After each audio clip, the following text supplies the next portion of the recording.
박헌영 과장하고 서석구 변호사의 얘기를 들어보면 지금 최순실 씨 쪽에서 어느 쪽, 특검이 어느 쪽에 집중하고 있는지를 알 수가 있습니다. 한번 들어보겠습니다.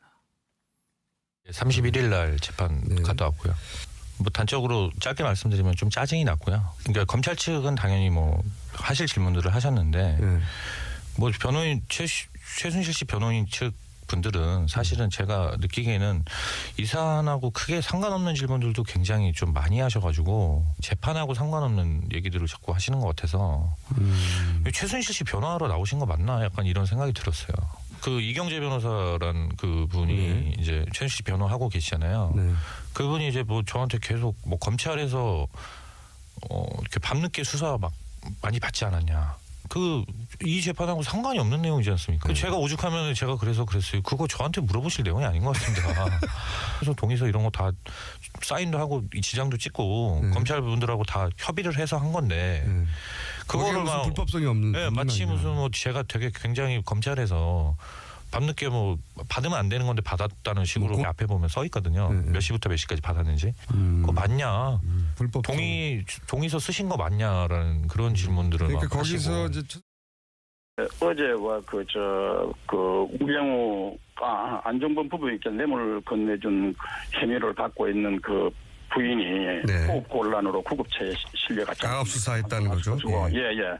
그런데 문제는 그 최순실이도 뭐 산적을 멸하겠다 엄청난 그 폭언과 모욕과 협박을 여러 명이 들어와가지고 협박을 받았다고 폭로했지 않습니까? 그런데 이것이 그냥 어떻게 구급차에 산소 마스크를 쓰고 할 정도로 구급차에 실려갔는데 그런데도 병원에서는 이게 강압 수사 이것이 이제 비난을 받을 그러니까 이사가 건강 문제 없다 해가지고 오늘 당장 또 수사 소환하겠다는 겁니다. 변호사님 말씀은 의사도 그러면 한통속이라는 얘기인가요? 아니 의사도 이런 식으로 하는 것은 우리가 그런 의혹이 있다는 겁니다. 그리고 삼성 이재용 부회장을 변호사님 그건 좀 너무 많이 나가신 거 아닙니까? 의사도 아니 언론 보도에 의하면 22시간 잠도 안 자고 아침 10시까지 조사했잖아요. 그러니까 이런 식의 검찰 수사 김영재 씨 부인은 아직 조사를 안 한 상태에서 1시간 만에 병원에 갔는데요.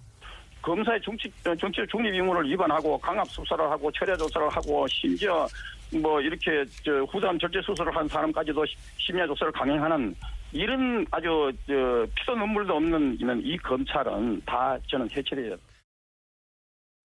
글쎄요, 지금 민 원장님, 서석구 변호사는 박채윤 씨가 과부로 병원 갔는데 정상이라고 나왔단 말이에요.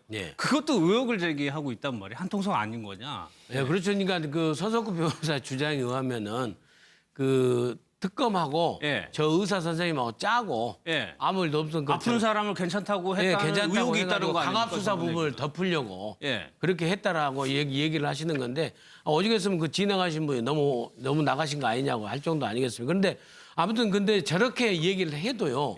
우리가 보기에는 정말 실소를 금치 못하고 이렇게 보이지만은 서석구 변호사 측에서도 서석구 변호사께서 다 생각을 하고 일부러 저는 이런 얘기를 한다고 봅니다. 그렇겠죠. 나름대로 여론을 조성하는 거예요. 어찌됐건 간에 특검의 강압수사 의혹 이걸 갖다가 계속해서 그 이슈화 시켜가지고 이것을 여론전으로 끌고 가고자 하는 그래서 그 재판이면 형사 재판이면 재판, 헌재면 헌재에 다 영향력을 미치고 그 태극기 그 집회에 당기고 그분들을 다 결집시켜가지고 계속해서 이게 버티기 전략으로 이렇게 가고 또 대통령한테도 힘을 실어주고 심리적으로라도 그렇게 해서 정말 저런 그 전략을 지금 짜고 나오신 게 아닌가. 그래서 그 이유까지도 생각을 하는 거고요. 그럼요. 틈만 나면 이유까지도? 계속해서 이렇게 그 치고 나오는 그런 것으로 저는 해석됩니다. 아니 뭐 서석구 변호사 그렇다 치더라도 박헌영 과장 얘기를 들으면 이경재 변호사까지 자기를 불러놓고 강압 수사 없었느냐라고 계속 물어봤다는 거거든요. 재판에서. 지금 이경재 변호사는 지금 그 최순실의 그 피의자 신문조서, 그러니까 검찰에서 받았던 그 조서도 강압 수사였다고 지금 계속 주장했잖아요. 그러니까 그거를 증거로 못 쓴다는 얘기인데 뭐 법리적인 건 떠나서 최순실이 뭐 대한 수사 그러니까 검찰도 그 이전에 특검 생기기 전에 검찰의 수사도 강압 수사였고 특검의 그렇고. 수사도 강압 수사고. 그런데 대통령께서 정규제 TV에서 제기했죠. 음모론을 제기했다고요. 그 개혁 대상 안에 들어가 있는 게 검찰이고 언론이에요.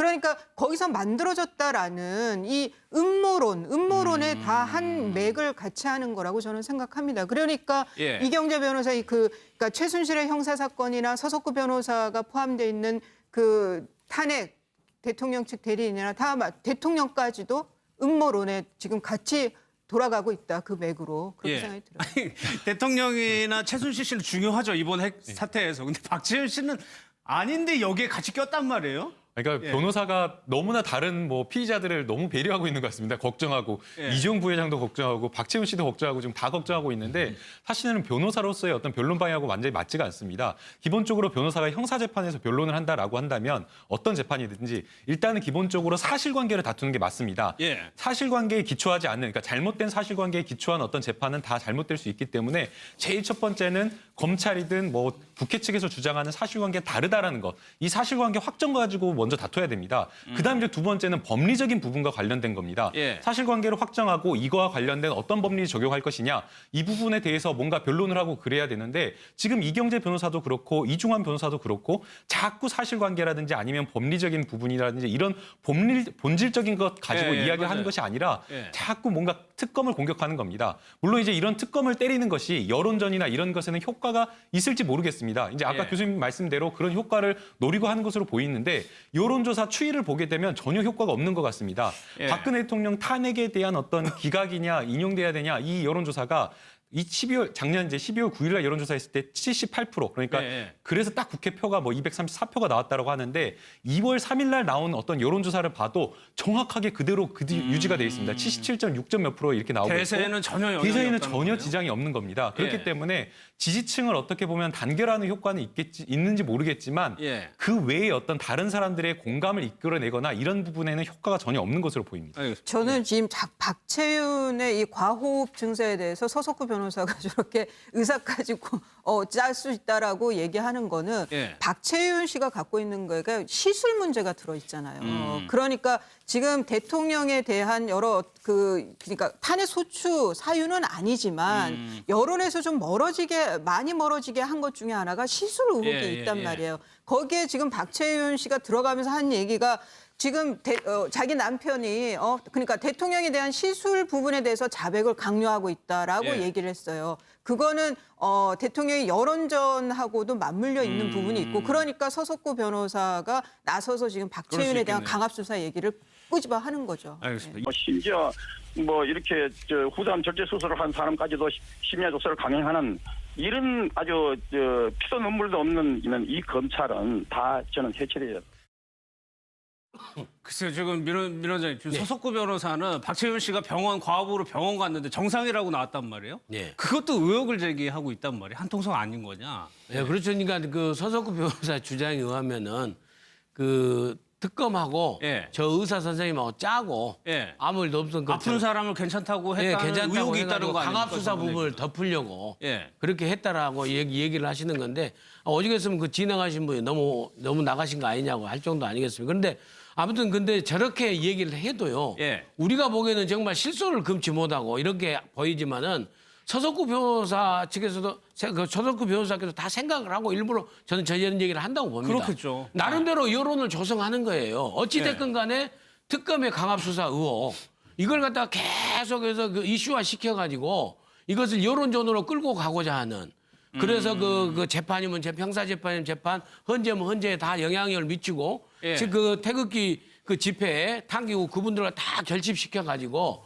예. 계속해서 이게 버티기 전략으로 이렇게 가고 또 박헌영 과장하고 서석구 변호사의 얘기를 들어보면 지금 최순실 씨 쪽에서 어느 쪽, 특검의 어느 쪽에 집중하고 있는지를 알 수가 있습니다. 한번 들어보겠습니다. 31일 날 재판 갔다 왔고요. 뭐 단적으로 짧게 말씀드리면 좀 짜증이 났고요. 그러니까 검찰 측은 당연히 뭐 하실 질문들을 하셨는데 뭐 변호인 최순실 씨 변호인 측 분들은 사실은 제가 느끼기에는 이 사안하고 크게 상관없는 질문들도 굉장히 좀 많이 하셔가지고 재판하고 상관없는 얘기들을 자꾸 하시는 것 같아서 최순실 씨 변호하러 나오신 거 맞나 약간 이런 생각이 들었어요. 그 이경재 변호사란 그 분이 이제 최순실 씨 변호하고 계시잖아요. 그분이 이제 뭐 저한테 계속 뭐 검찰에서 이렇게 밤늦게 수사 막 많이 받지 않았냐. 이 재판하고 상관이 없는 내용이지 않습니까? 제가 오죽하면 제가 그래서 그랬어요. 그거 저한테 물어보실 내용이 아닌 것 같습니다. 그래서 동의서 이런 거 다 사인도 하고 지장도 찍고 검찰분들하고 다 협의를 해서 한 건데 그거를 무슨 막 불법성이 없는. 네, 마치 아니냐. 무슨 뭐 제가 되게 굉장히 검찰에서 밤늦게 뭐 받으면 안 되는 건데 받았다는 식으로 앞에 보면 써 있거든요. 몇 시부터 몇 시까지 받았는지. 그거 맞냐?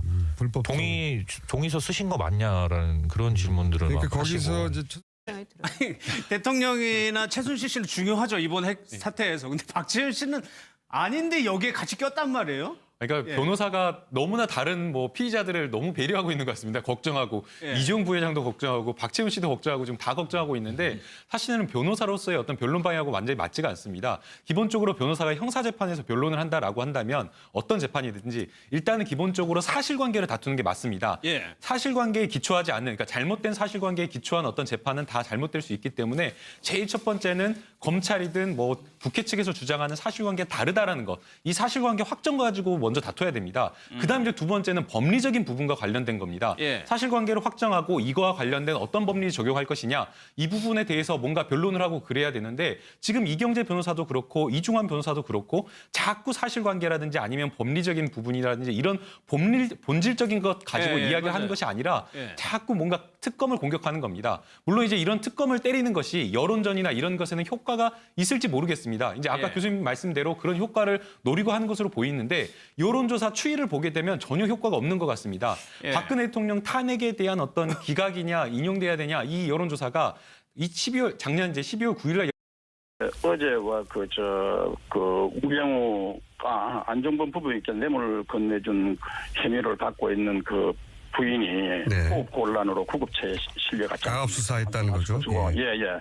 그런데 이 문제는 그 최순실이도 뭐 산적을 멸하겠다 엄청난 그 폭언과 모욕과 협박을 여러 명이 들어와가지고 협박을 받았다고 폭로했지 않습니까? 그런데 이것이 그냥 어떻게 구급차에 산소 마스크를 쓰고 할 정도로 구급차에 실려갔는데 그런데도 병원에서는 이 강압 수사 이것이 이제 비난을 받을 그러니까 이사가 건강 문제 없다 해가지고 그럼 오늘 당장 또 수사 소환하겠다는 겁니다. 변호사님 말씀은 의사도 그러면 한통속이라는 얘기인가요? 아니 의사도 이런 식으로 하는 것은 우리가 그런 의혹이 있다는 겁니다. 그리고 삼성 이재용 부회장을 변호사님 그건 좀 너무 많이 나가신 거 아닙니까? 의사도 아니 언론 보도에 의하면 22시간 잠도 안 자고 아침 10시까지 조사했잖아요. 그러니까 이런 식의 검찰 수사 김영재 씨 부인 아직 조사를 안 한 상태에서 1시간 만에 병원에 갔는데요.